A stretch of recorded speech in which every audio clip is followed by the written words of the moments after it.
ଆସନ୍ତୁ ଆଜି ଆମେ ବନେଇବା ଆମ ଓଡ଼ିଆ ସ୍ପେଶିଆଲ ଦହିବରା ଆଳୁଦମ୍ ରେସିପି।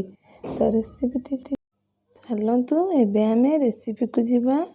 ତ ଦେଖନ୍ତୁ ମୁଁ ଏଠି ବିରିକି 2 ଘଣ୍ଟା ଲାଗି ବତୁରେଇ ନେଉଛି। ଚାଉଳକୁ ବି ମଧ୍ୟ ସେମିତି 2 ଘଣ୍ଟା ଲାଗି ବତୁରେଇ ନେବା। ଦେଖନ୍ତୁ 2 ଘଣ୍ଟା ହୋଇଗଲା ଏଠି ଆମର। ଏବେ ଆମେ ବିରିକି ଭଲ ଭାବରେ ଗ୍ରାଇଣ୍ଡର କରିନେବା। ଦେଖନ୍ତୁ ତାପରେ ଆମେ ଚାଉଳକୁ ବି ସେଇଭଳି ଭାବେ ଗ୍ରାଇଣ୍ଡର କରିନେବା ଏବଂ ଆମେ ବିରି ଏବଂ ଚାଉଳକୁ ଏଭଳି ମିଶାଇ ନେବା। ମିଶାଇକି ଆମେ ଏମିତି ଦେଖନ୍ତୁ ଛାଣିବା ଏବେ। ତ ଆମ ଦେଖନ୍ତୁ ଏଠି ତେଲ ଗରମ ହୋଇଯାଇଛି। ଦେଖନ୍ତୁ ଏବେ ଆମେ ବରା ଭଳିଆ ଆମେ ତାକୁ ଛାଣି ନେବା। ଏଠି ଆମେ ଦହିବରା ଗୁଡ଼ିକ ବେଶୀ ଲାଲ କରିବା ନାହିଁ, କାହିଁକିନା ଏଥିରେ ଦହିବରା ଆମର ବେଶୀ ଲାଲ ହୁଏ ନାହିଁ। ତ ଦେଖନ୍ତୁ ଆମର ଏବେ ହେଇଗଲାଣି ବରା ଗୁଡ଼ିକ।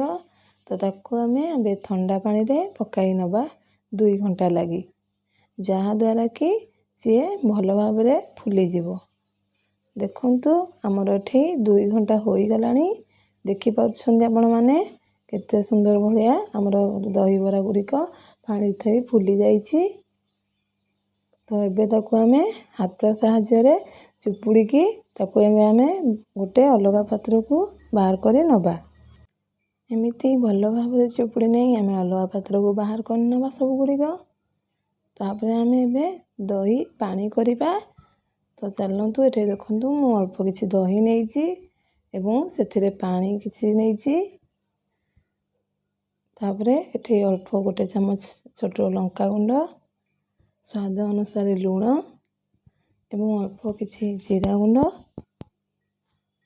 ନେଇ ତାକୁ ଆମେ ଭଲ ଭାବରେ ମିଶାଇ ନେବା। ଦେଖନ୍ତୁ ଦହି ଏବଂ ପାଣି ଯେମିତି ଭଲ ଭାବରେ ମିଶିଯିବ। ଦେଖନ୍ତୁ ଏଠି ଆମ ଦହି ପାଣି ଭଲ ଭାବରେ ମିଶି ଯାଇଛି। ଏବେ ଆମେ ଦହିରେ ଛୁଙ୍କ ଦେବା ପାଇଁ କଢ଼େଇରେ ଅଳ୍ପ କିଛି ତେଲ ନେଇଛନ୍ତି। ଏଠି ମୁଁ ସୋରିଷ ତେଲ ନେଇଛି ଏବଂ କିଛି ଫୁଟଣ ନେଇଛି ଏବଂ କିଛି ଲଙ୍କା ନେଇଛି। ତାକୁ ଆମେ ଭଲ ଭାବରେ କିଛି ସମୟ ଭାଜି ନେବା।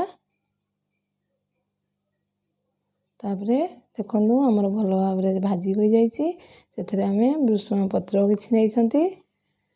ତ ଏଇଭଳି ଭାବେ ଭଲ ଭାବରେ ତାକୁ ବି ଭାଜି ନେବା। ଦେଖନ୍ତୁ ଏସବୁ ଆମେ ହାଇ ଫ୍ଲେମ୍ରେ କରିବା। ତ ଏବେ ତାକୁ ଆମେ ଆଣିକି ଛୁଙ୍କକୁ ଆମ ଦହିରେ ପକାଇବା, ଯାହାଫଳରେ ଆମର ଦହି ଛୁଙ୍କ ପ୍ରସ୍ତୁତ ହୋଇଯିବ ଏଠି।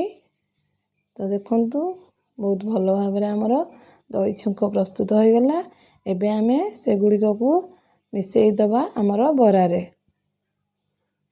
ଦେଖନ୍ତୁ ଯେଉଁ ଚିପୁଡ଼ି ନେଇଥିଲେ ଏଠି ବରା, ଆମେ ଏବେ ଦହି ଛୁଙ୍କକୁ ସେଥିରେ ଭଲ ଭାବରେ ମିଶାଇ ନେବା।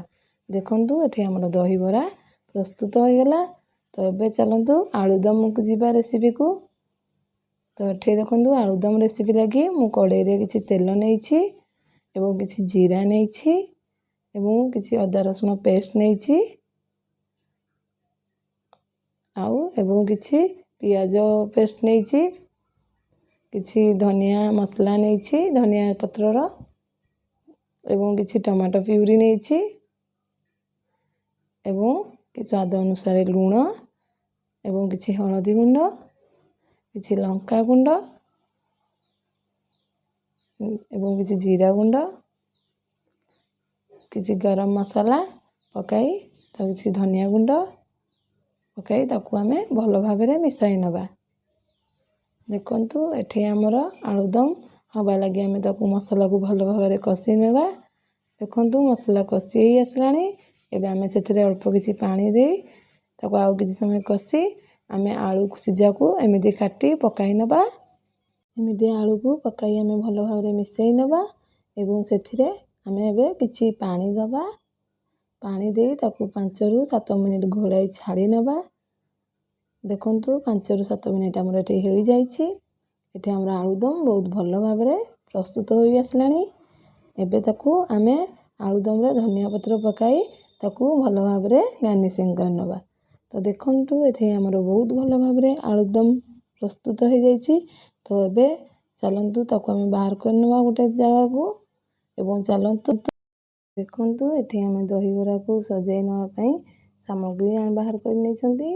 ତ ଏଠି ଦେଖନ୍ତୁ ଆମେ ଦହିବରା ଉପରେ ଆଳୁଦମ ଏଇଭଳି ଭାବେ ଦେବା ଏବଂ କଟା ଯାଇଥିବା ଚୁନ ଚୁନ ପିଆଜ ଏମିତିକୁ ଦେବା ଏବଂ ତା ଉପରେ ଆମେ ଏବେ କିଛି ଛଣା ସେଉ ନେବା ଯାହାଦ୍ୱାରା କି ବହୁତ ଭଲ ଲାଗିବ ଦହିବରା। ତାପରେ ଆମେ କଟା ଯାଇଥିବା ଧନିଆ ପତ୍ରକୁ ଏଇଭଳି ନେବା ଏବଂ ଅଳ୍ପ କିଛି ବାଦାମ ନେବା। ଏବେ ଆମେ ସେଥିରେ କିଛି ବିଟ ଲୁଣ ନେବା, କିଛି ଲଙ୍କା ଗୁଣ୍ଡ ନେବା ଏବଂ କଞ୍ଚା ଲଙ୍କା ଦେଇ ତାକୁ ସଜାଇ ନେବା। ଦେଖନ୍ତୁ ଏଠି ଆମର ଦହିବରା ଆଳୁଦମ ପ୍ରସ୍ତୁତ ହୋଇଯାଇଛି।